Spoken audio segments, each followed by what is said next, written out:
A lot of vocal fry. Yeah. Talking to all of them at once at the same time. Okay, whenever you guys are ready. All right, so you're the opening day starter. How did they tell you, first of all, I guess, and then how are you feeling about being the first guy out? They told me that my routine would stay the same in Arizona, and I looked at the dates, and that was Friday, so that's how I was told. And what was the next question? Just how are you feeling about? Oh, I'm excited. Being from Aledo, it's like an hour 10 from here. You know, my parents are going to get to come, my grandparents are going to get to come, so it's always special when family gets to see you pitch. So. I haven't talked to you this spring, so there's always the question with any pitcher, like, what did they give you to work on this off season? / how was that going? It was good. There were a couple mechanical things from hip to shoulder separation stuff that I worked on, and then from a pitching standpoint, it was slider development. Okay. So it's getting the characteristics down, the movement profile down, and it went really well.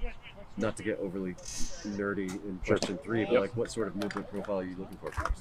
Closer, the vertical break should be as close to 0 as possible. Last year it tended to be anywhere from like 4 to 7, so more of a cutter profile, and then horizontal anything above 5.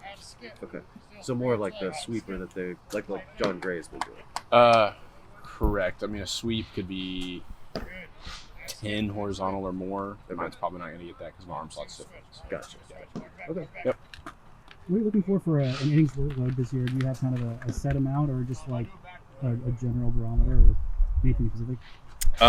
Just personally, I'd love to be able to throw over 100. I think last year I was close to that. It was like 95 or 96 innings, and so maybe 10 or 20 more innings than last year would be great, and just see how my body handles that.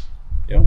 How was that last year after missing so much time? Sure. And how did that feel on your body to get through that full season? Was that something you're really proud of as an accomplishment? It was, yeah. It was nice to know that coming off injury for a year or 2 years, that my body recovered well from that and was able to hold up through the course of the season. So, yeah. You got a pretty good rotation of guys here. How has that? It was always the inter-rotation relationships. Guys sort of playing off each other, competing with each other. How's that going for you so far? It's been awesome. I know me, Corrigan's, and Jack throw on the same day in spring training each time, so it was good to get to kind of one guy would start, one guy would kind of piggyback, so we get to see each other throw, and that was fun. And then Zach Kent and Avery Weems got to throw on the same day, so they were kind of in the same way. So I think it's a healthy relationship between competition, but also, they're our friends. We've been around them a lot, so it's nice to root your friends on too. So we were talking about different things you guys compete at. So I'm curious, what was your Whoop sleep score tonight? I don't have a Whoop. Oh, they didn't give you a Wow. I don't have. You're the holdout, huh? No Whoop for me.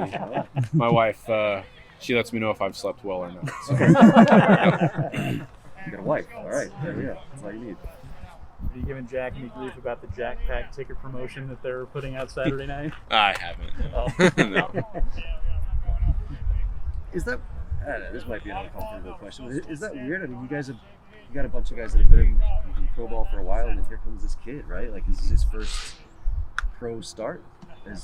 How do you guys, as a rotation, sort of? I think I'm not asking you to like. No, sure. I think at this level, pro baseball players understand what kind of talent it takes to be in a double-A starting rotation, and I think we all agree that Jack at least has that much talent, if not more than that. So he's earned it and he's deserved it, and we're really excited to see him compete out here. He belongs here. So. That's a good answer to probably a bad question. Cody, what's your make of someone like Jeff to be your pitching coach, and then a former player in Jared to be your manager? How important is that to have guys like that that's in your corner in the dugout with you? Yeah, guys that know the game is really important. Jeff's been around for probably in baseball longer than I've been alive, so it's nice to have that many years of experience and just ways of explaining things in different ways. So if one thing doesn't click, he has 3 other ways to say the same thing, and one of those is going to stick. It's really nice.